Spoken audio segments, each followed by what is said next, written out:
The opinions expressed in the following podcast are for general informational purposes only and are not intended to provide specific advice or recommendations for any individual or on any specific security or investment product. It is only intended to provide education and entertainment about the financial industry and the stock market. Enjoy.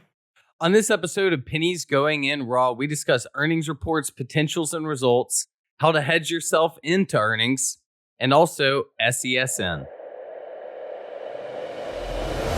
You find out life's this game of pennies. Oh, you guys know we only have a 40% runner. Hello, 40% is a fucking killing. We've been compliant for too long. It's time we go to war. I don't have a Roth. Hugh knows so much about the market that his brain doesn't have enough room for grammar. Hey, who told me about ATHs? It's going up a shit ton now. Rob, 4%, baby. No way. 4%. You asked the exact same question with two words different. It's like, man, I just got dick whipped for like 20%, and now that f***er's up like 50. I bet Warren Buffett never did that. I'm just making this voice memo to call out unusual whales to a fight. The pennies we need are everywhere around us. Pennies. Going in raw. Featuring Dan, Deity of Dips, and Hugh Henny. Produced by Vinny. And Christian. Let's go, baby.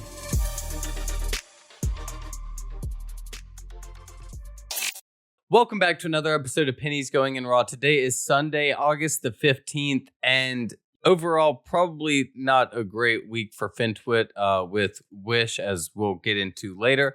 But another thing that didn't turn out great for a lot of these small cap traders, I guess, is SESN, a biotech that, after data came out, I believe, it went from 6 to opening under $1, bounced to around 2, but still a massive drop of around 80%. Yeah, I mean that's really insane that's really insane. When there's a few that really stick out inside my mind as far as really getting killed on data. Sava, SAVA being one that always sticks inside my mind. I think from 11 to 2 or maybe $9 to $2. That's insane. And this is definitely one where I think that people should remember. ONTX is another. And it just goes to show what happens when companies that are early stage, who have promising potential, what can truly happen if something doesn't go their way? Yeah, you kind of look at these, and we always used to talk about the risk of biotech. Was the risk reward there at $6? I really don't think so. I haven't done a full valuation of the company, but when I'm looking at something like this, this thing was up inside the past 6 months. This thing was up. It's gone from effectively $2 to $6. What that tells me is that there was a huge run up into this event, which, that's great because if you were, let's just say that you're a long-term believer inside the company, then, you saw a rapid increase over the last 6 months. That being said, these early stage companies who have maybe one or two pipelines, the risk is huge. The risk is, there's just no other way to put it. The risk is huge. This trading was trading at 3 times where the cash level was, which, that's probably fair value if let's just say that the pipeline just gets decimated. And that's pretty much what we saw. That's usually where they open up is near cash. So this one gave a great opportunity for scalpers. But that being said, you got obliterated if you were long. Definitely a thing with the risk of biotechs and scaling out and how important everything is. But just the drop in that one from $6 to $1, I haven't seen anything quite like that. That was such a massive halt down. I remember watching it with some people, waiting to see if we could get an entry and then seeing it at 86 cents. We're like, whoa, it was so big. Yeah, no, exactly. That's the thing is that if you, because I know the next question we're going to get is something like, well, how do I identify if a biotech is good? If I don't know anything about science, and because most people won't know anything about the science side of it, and that's okay. So there's a few things that you want to look at. You want to look at where are they trading at for cash, like what dollar per share is in cash, and also what kind of run up has this thing seen, and from the perspective of, okay, if this drug fails, what else do they have to ride on? If they have 20 drugs and one dies, that's fine. But if there are 3, 2, if they only have 2 pipelines and that fails, you saw what happens. You're going to get smoked. All right. Well, another thing we saw this week was SPY basically still going all-time highs, seeing around 445s. Are we expecting this to just continue until any lockdown notices come about? I really I don't even know. Like at this point, I think it's one of those. So, okay. The most dangerous thing for someone who's short, and I'm just strictly talking about the short, is what's the slow, gradual grind up. Okay. Because there's no exhaustion. Okay. There's no exhaustion, and there's also no parabolic move. And that's kind of what we're seeing out of SPY. If you're short SPY, there's no reason to add to your position because it's just been a slow gradual. And every time that it comes down to the 50-day moving average, it's bounced off of there. So that's the most dangerous game to play as a short, is just that slow gradual grind, because it can just continue to go. The fundamentals catch up with it. When it does exhaust a little bit, fine, you get a 2% move down, and then you're right back to the slow grind. So for me, it's like I really just think that we see 500 probably by February. Because again, it comes back to what we always talk about. Fundamentally, has there been a negative catalyst to change this train around? You sit there and you're like, no. The day that interest rates rise, okay, then we can have that conversation. But right now, there's nothing changing. All right. Well, I guess to kind of get into the talk of the town, Wish earnings reports came out. And there were, loss of revenue, loss of users, not exactly what was expected across the board. Obviously we're going to need to go into it. But I think before we even go into earnings and, what all that entailed, kind of going over hedging. I took some heat for hedging my position. I think one of the things I noticed with everyone saying like, oh, they all kept saying this, and then they're taking it short. You guys keep using the term they, like all of us share the same account. That's not true. I didn't even. I would love to do that. As long as Zach's in there and PJ. Yeah, as long as he's the one controlling it. But the thing is, it's like I didn't tell them about taking these puts. And I actually didn't even want to tell Zach. I was like, damn, would this be fucked up to even mention?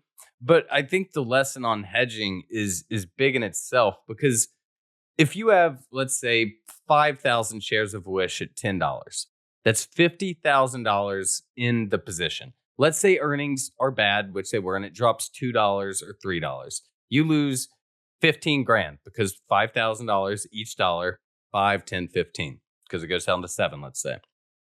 Yeah. If you just bought $2,000 worth of puts, which is around where I did 750, 8, and 850. And my risk was, if earnings are great and it shoots up $1, I lose $2,000 because the puts go worthless, but the stock goes up $1. My 5,000 shares are fine because I made $5,000 on it. However, if the stock drops, which it did, those puts go 500 to 1,000%, and you make the loss back. Hedging your plays and looking at the risk reward in that, I think is a lot of the responses made it seem like not many people knew how to or knew about it at all. Listen, it's a real big pet peeve of mine. If you get mad because someone made money on the short side and you weren't even short. But I'm just saying, if someone made money going against you, then you're just stupid. You just don't and I hate to say that because I just see these comments and it's like, dude, traders trade. Like, and this is something I never understood. Okay. If there's money to be made, trade it. Now, there's some ethical things that I won't trade. I remember, there were some COVID plays, last year that, I wouldn't trade because of the business that they were in. And that's just my personal, but if you want to trade those things, I'm not going to get mad at you. It's the same thing. Like, you can say what you want, but, Warren Buffett made billions off of 9/11, not obviously not directly, but by shorting the air stocks, by the airliner stocks. Listen, if there's money to be made, people are going to make it. You don't have to, but you can't get mad at them for doing that. Yeah, and it's not like anyone taking those puts are the reason the stock tanked. The stock did bad because of the earnings. Mm-hmm. And the thing is, in this market, what we were saying is even good earnings, sometimes weren't making the stock go up. No, that's exactly okay. So there's two things to add to that. One, underneath your post, I commented, I'm looking for a new co-host because my current one tanked Wish. And there was 2 or 3 comments that were taking it seriously. Like, damn it, Dan. I can't believe you tanked Wish. So it's listen, guys, Dan's puts aren't destroying Wish. I mean, anybody that's short is still not destroying Wish. The earnings report sucked. That's what it came down to, which we'll get into in a minute. And then there's the flip side of it. And, growth companies go through bumps in the road. Do you want to go into the earnings report a little bit? No, I mean, yeah, I think that's about all I really had for hedging is just the fact that, when you kind of learn puts and, even if you just took a very small amount of puts and you saw, which ones to take and kind of just learn about taking some puts into earnings on your swings. I always do that. Sorry if I haven't been more vocal about that, but yeah, no, I think just taking puts into earnings on your swings is never a bad idea. Obviously don't go too heavy in them, but mind your risk and, never a bad idea. But I think going into the earnings report to explain, because you see some people saying, oh, it has this market cap and they still made $600 million or whatever. Sorry if that's wrong. But, you also just said, the earnings sucked. So, what is, where's the light at the end of the tunnel for it? Yeah. So there's a few things that we definitely have to talk about with this. It's one being that you have to understand that every company, no matter who they are, window dresses their earnings. That's what they do. And they also, so now that we're going to enter the Q4 pretty soon, and something to understand is that companies spend the last quarter of the year making the rest of the quarter making the rest of the year look better than what it was. Okay. That's just the reality of it. Okay. There's nothing illegal about it. It's just, hey, maybe let's keep some cash.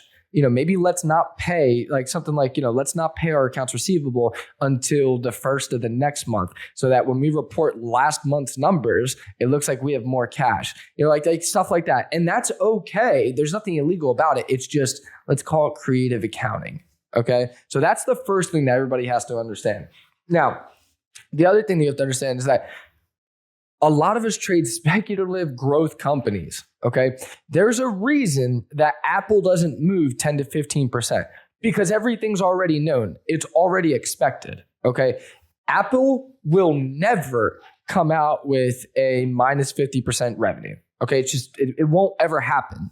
Okay, I'll literally put my account on it that Apple will not do that from here on out. And that's because at this point, the brand loyalty that they've built up and the safeguards that they've built up, okay, they also have more cash than some countries. Okay, so Apple's not a huge risk. So they're, that's what you have to understand is that these growth companies, okay, there's bumps in the road. Okay, Apple won't go up 10% and also won't go down maybe 10%, but Apple won't see huge price fluctuations for a reason in both directions. And if you're risk adverse, great. If you're trying to make some cash, then you're not going to make it in Apple. That's just, you could, but you're not going to see these 20, 30% moves in Apple. I think that that's really important. Okay. No growth company doesn't see a bump in the road. Okay. Amazon during what do you call it? Who is it? Mark Rudolph talked about Bezos' share letter to his first shareholder letter. Remember when he talked? Yeah. What did he say? You're much better at this. Yeah, no. He mentioned to their first shareholders that, hey, if you're in this for money, don't be in it. We're in this for the long term, but over time, you will see, good growth. Just we need you to be patient, basically. But if you're in it for quick money, this isn't the place. Exactly. And so, listen, if you're expecting a big move on Wish, it's probably not going to come until the next quarter or two. It might, and that would be great, but we need to be realistic. And one of those things is that earnings report, it wasn't terrible in the sense of like, okay, the company's going to bankrupt. It's more terrible in the sense of like, they're expecting 2 bad quarters, like the next 2 quarters to be bad. And I mean, you never want to see that. That's like me telling you, like, hey, like, as a business partner, like, hey, Dan, like, we're not going to make dick for the next 2 quarters from PGIR. And this is if this was our only income source, like that's not what you want to hear as an investor, but that's just the reality of it. And I know you kind of mentioned just now, you won't see the big move for a couple quarters. I know a few weeks ago, we said if it can get up to like 11, it'll see 15. Do like those technicals, does this earnings report kind of, make the technicals a little, yeah. Oh yeah. So there was a pretty tight wedge going into earnings. I think TrendSpider has the best, had the best chart on that, showing that. I mean, it was really tight. It was like a 3-month chart. I mean, this thing was setting up for a big move either way. I mean, like it was setting up for a big move either way. It's just earnings report was the catalyst and it ended up being a bad catalyst, which is part of the reason that we saw that is because the technicals. Like the technicals were set up. It was going to make a big move. But I think in hindsight, like when I was thinking about it, like we saw what happened to Amazon. So e-commerce has had 2 really great years now for the last 2 years. I mean, e-commerce across the board has had fantastic numbers the last 2 years. And then when we saw Amazon still beat and they got killed. Or if they didn't beat, they like barely missed, but whatever. But my point is that, and they got killed. So, I mean, in hindsight, like that should have been like, maybe a red flag that should have gone off inside at least my, my head. Cause you had puts and you were hedged, saying like, hey dude, like, if the biggest e-commerce member got killed on a slight loss or, a slight miss or even a slight win, what's going to happen to all the others? And I mean, that's pretty much what we saw. And then on top of that, Wish, like I said, Wish gave, kind of terrible guidance. So what do you mean by terrible guidance? Okay. So I'm going to read this. So quarter to date total revenue through July 2021 was down approximately 40% compared to the prior quarter. Okay. That's not good. That's not good. And the marketplace revenue was down approximately 55% compared to the same period. We expect third quarter revenue to decline further. Okay. So the skinny on that is that revenue was down a lot for the same period, and they expect third quarter to be the same, to decline further. So that's why we saw this huge overreaction, because not only did they say, hey, we've had bad revenue, but we also expect it to continue. So, I mean, that's not what we want to hear. But to everybody that says like, Hugh, like what happened to, like how do we work around this? We don't. There's no way that we could have known this. Okay. Like I saw on Twitter, someone like you should have known that, like not much is sold out on Wish. That's stupid. That's the most ignorant comment in the world. There's no way that you could possibly have known this. But furthermore, but see, this is where it could give us a really good,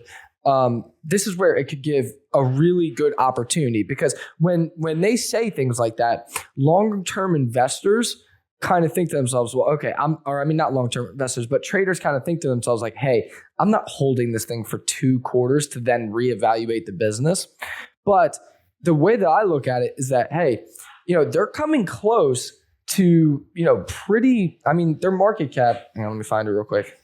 Okay, so Wish's market cap is 4.7 billion.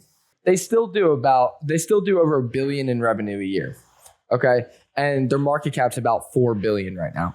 So we're getting into zones where, we could see a really good opportunity. That if we're going to take like EBITDA and enterprise value and stuff, the second that they turn their revenue even back around to where it was, it probably should be trading at about that 13 level mark, maybe 14 or 15 level mark. Because, when you think about when you're valuing a company, yes, it's a growth company. So when it does well, it kills it. When it doesn't do well, it gets killed. And that's just the way that growth companies work. But any kind of good news should really help this thing out because of where the market cap is. Now, again, everybody's expecting the next 2 quarters to be bad. So if this thing gets back to that 650 level and the market cap goes underneath that 4 billion mark, now we're getting to where like, hey, if they do another $1 billion in revenue, then they're getting to almost the market cap inside revenue per year. That's one of those times where it's like you say that out loud, okay? And I'm going to say that one more time. So if the stock goes down back to that $6, $6.50 level, the market and they're able to increase revenue, okay, that's the big if, then the market cap will basically be in line with the revenue per year. That's insane. That would be like me doing, me running like a laundromat, and let's just say the laundromat does $10,000 a year in revenue, and you coming to me and saying, hey, I'll buy your company for $10,000. That's what I think it's worth. And me saying, yeah, okay, that sounds like fair value. Like, no, obviously it doesn't, because in a few years, let's just, depending on margins and stuff, in like a year or two, you would recoup your investment, and then the rest of time would just be gravy. So I know I'm kind of going longer on that than I wanted to, but I want everyone to understand that, we talk a lot about price to earnings ratio. So according to ycharts.com, Wish's PE ratio is 3. Okay. Amazon's is 50.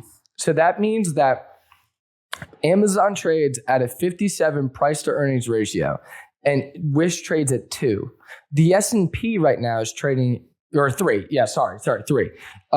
And the S&P is trading, I think the last time I looked at like 15 to 18, something around there.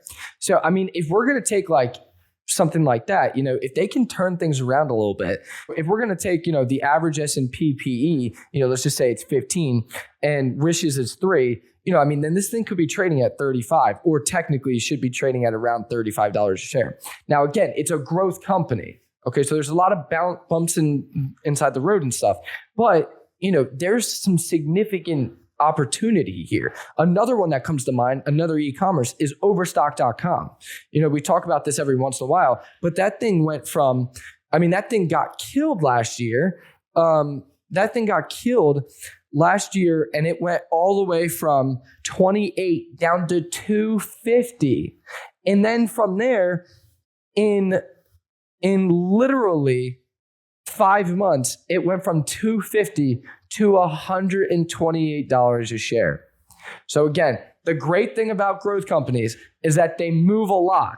Okay. And if they start going, they can really go. Like I said, $3 to $128.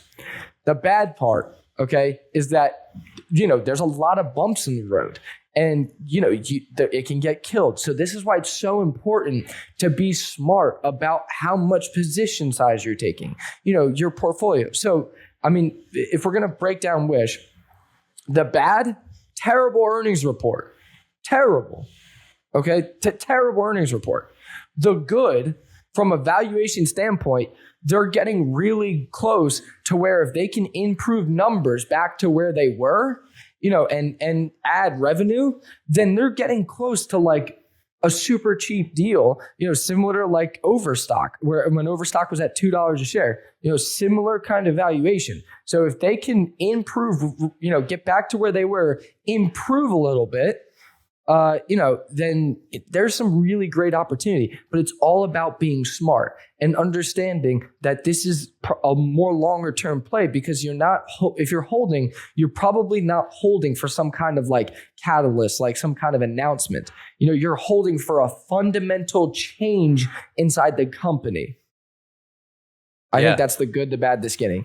So it offers really good opportunity. There's obviously a lot of risk, but if you manage it right and they do improve fundamentally, this could be a really good winner. Yeah. And all these people that, are super worried, I think that goes back to the position sizing. I had around 10% of my account in it. And, even if I didn't hedge myself, it having a 25% drop is only 2.5% of my account. Yeah, pretty big red day, but nothing that's going to make me like blast off on Twitter. So, I think no, that's exactly. One of the big things. No, but I'm looking at it right now because I wanted to see. I'm down 32% in it, but because I used to be like that kind of like trying to throw 40% of my account at something, and that's just not. Like, that's not how I trade anymore. And I learned by getting killed. I think one of the last straws for me was ONTX. I think that was like, okay, now I really need to learn risk management. And since then, my account doesn't go up 200-300%, but it also doesn't get cut in half. And so, it took me to learn the hard way. And if you're learning the hard way, you have to understand that, hey, whatever your account is at now, thank God you didn't learn the hard way when it's 5 times what it is. Okay. And this is why it comes back down to like, that beer money saying that we talk about is that, hey, learn the hard way with $200 instead of 20 grand or 2,000. Or try and really create a systematic strategy so that, even if you don't learn the hard way, get a lot of wins underneath your belt to where like you have a really high winning percentage and a really good, a trial period, a really long trial period. And then you can scale up. Yeah. And, another thing with it, I think kind of going back to the hedging side, it's still like I've been pretty vocal about trading around the wish position as well. Obviously some days it's harder than others, but the past week or two before earnings, it definitely gave those 50-cent moves every day kind of up and down where you were able to give yourself a little fluffer position. So, going into these, I think the drop was really big in comparison to the earnings, even though the earnings was bad. But this is one of the things that happens when there are heavily influenced retail trades. When retail traders are flooding the stock, you got to expect that a lot of them are new. And whenever they see crazy red, they're going to just sell it. And you're going to get either A, better buying opportunities, or B, your puts are going to be worth a lot if you do decide to hedge that way. Yeah, and this was really the trifecta. The chart was setting up for a bbig move. Obviously, a negative catalyst came out. The earnings reports not only were bad, but they also gave bad guidance for the next 2 quarters, or at least the next quarter. And then on top of that, we're inside August, and the volume's super low. Yesterday, Wish trade, let's say Saturday. Yeah. Friday and Thursday, Wish trade a lot of shares. But other than that, it really hasn't traded. On a weekly basis, when it was near 14, it had traded over 1 billion shares in the week. Even this week with all that volume, it still only traded 393 million. So only a third. Like, isn't that insane to think about? The week before that, it had traded a 10th, like literally a 10% of the amount of shares that it traded on that week at the end of June. Yeah. So low volume, chart set up for a big move, terrible earnings report, and, it's the trifecta.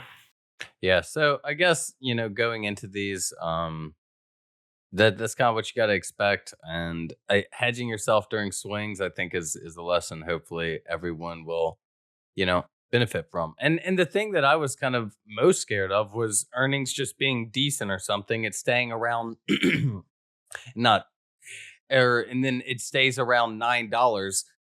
The stock basically drops like 50 cents. All my puts are worthless, and the stock's down too. And then, that's one of the downsides of it, where, you're down on both of them. So, I mean, there are downsides where it can drop just as you expected, just not as much. And then you're just down in your puts and your commons. So risk to it as well. Just mind that, going along. Oh, but I do think, one thing that everyone wants to know, I'm still like 99% sure Zach is holding his full position. So if anyone's just following that one along, don't be worried. All right, so let's say you do know there's news, whether it be like, or I guess earnings reports are going to be one of the only times you really know there's news, or if there's like a conference coming, and you see the stock kind of tanking. Is there a point where you're still comfortable and you still have conviction on the swing, but you think you'll be able to get it at a lower price where you sell? Like, let's say after hours, like on Wish. Like, you noticed it was going down, you saw it break 9, you sell, and you were able to get like 7 later that afternoon, 7:30, and then the next morning around 6:80 or whatever. Or let's say UAVS from like a year ago. We're going into a conference, everyone thinks they're going to announce Amazon, it goes up to 5, and then it drops down to like 2. At what point are you able to kind of, if ever, sell and, kind of find the not bottom? I guess find the cliff, get off on the middle of the cliff. I mean, it happened to me last year. I had saw an offering that had come out, and I had dumped my position like immediately. I was swinging it for like, I was like day trading it or something. I was going to overnight it, and I had seen that an offering came out, and I dumped a position. And the offering ended up being like 5 million or something. The stock went down like 3%, and it was like, hey, like they basically said like, hey, we're raising this 5 million because we just got a massive purchase order. And I hadn't read that part. I had just seen an offering, and I was like, fuck it, I'm getting out. I'm not overnighting this. And then it was getting passed around that they had a purchase order that, obviously wasn't announced yet. And that's why they had raised 5 million. The thing ended up like 20% overnight or something. So, I mean, like, yeah, there's definitely times like that where, you might think that you can get it lower. And that's why I really don't like to sell all my position at once. Scaling in and out is huge for me. Just because I don't ever want to act like I know exactly what's going to happen. And there's so many times where, you think that you can get it lower, or hell, you think that you can sell higher. And it ends up just doing the exact opposite. Yeah, because I'm sure there's a lot of people that are like, damn, I saw it cross 9. I thought I could have sold and bought lower. But at the same time, it's, 9 also probably looked like a good buying point. Yeah. Okay, well, the end of the week for a lot of people didn't end up going great. I know you're a big swinger. How was your kind of end of the week? Terrible. Literally terrible. This will probably be my biggest red month in a pretty long time. And it'll definitely be my biggest red month monetarily, but from a percentage point of view on the account, I haven't had a percentage drawdown like this in a long time. And it's just one of those times where it's like, this is one of those times where, you can dig yourself a 30% hole really easy. Like, let's just say you're down 5 or 10%, or even say you're down 20% on your account inside the past 2 weeks, 3 weeks. This is those time that you need to scale down. You need to, you need to like take 10 shares max, something that's not going to even affect your account by 1%, because the only thing worse than losing 20% of your account is losing 40% of your account.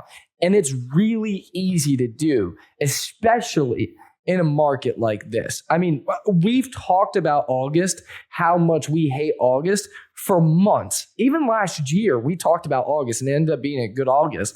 But I mean, this is truly summer trading.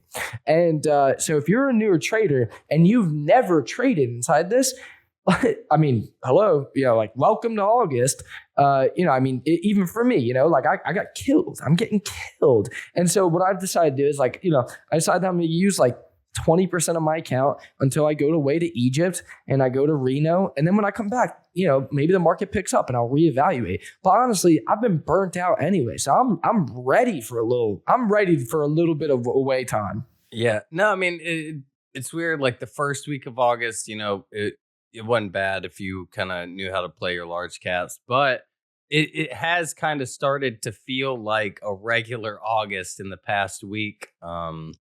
There are days, obviously, it doesn't. But, and if you just look on Twitter, it seems like, there's gains everywhere. But, I mean, if you're having a tough month, trust me, it's not just you.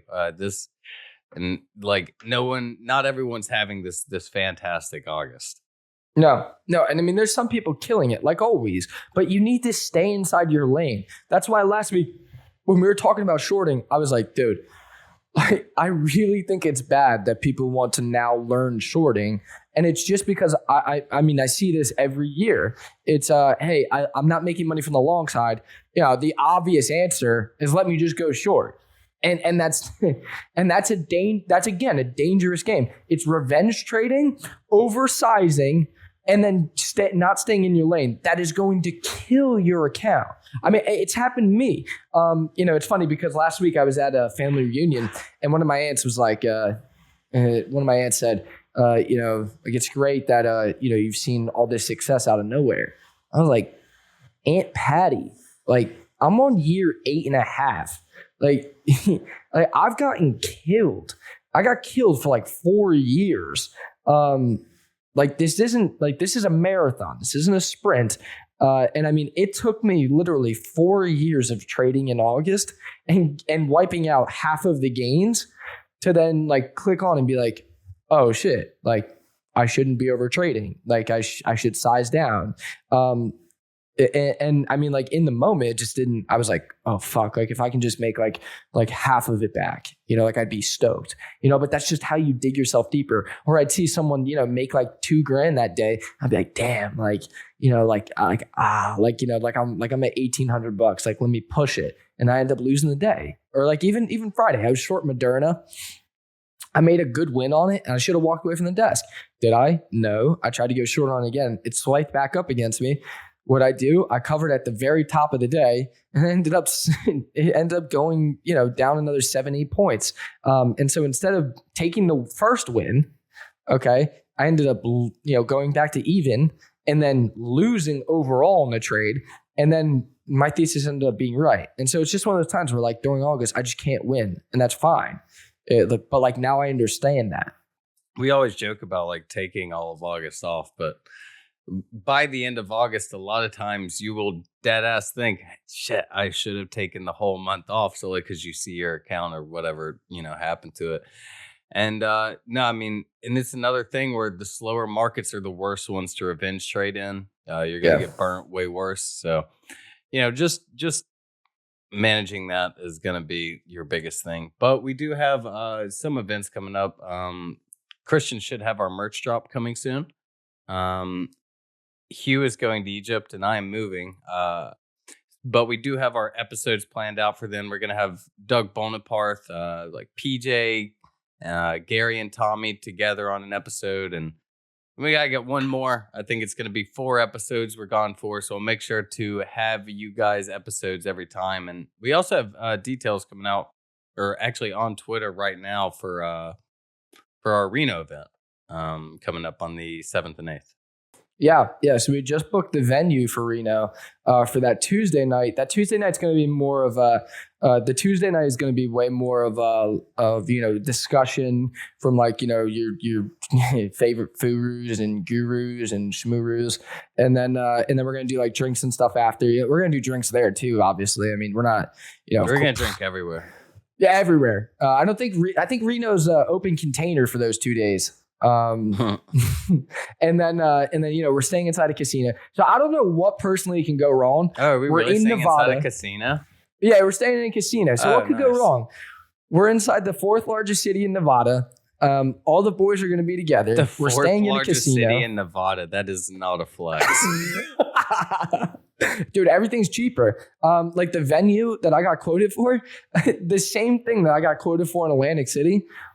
This was a quarter of the cost for the night. I mean, with booze. I've seen like there's this app called Hopper. I'll see that like gets you cheap hotel costs, and their advertisement is like $33 hotel, and it's in Reno. So, and then all the comments are, why would I go to Reno? Yeah, well, I mean, to listen, now you what have could a go reason.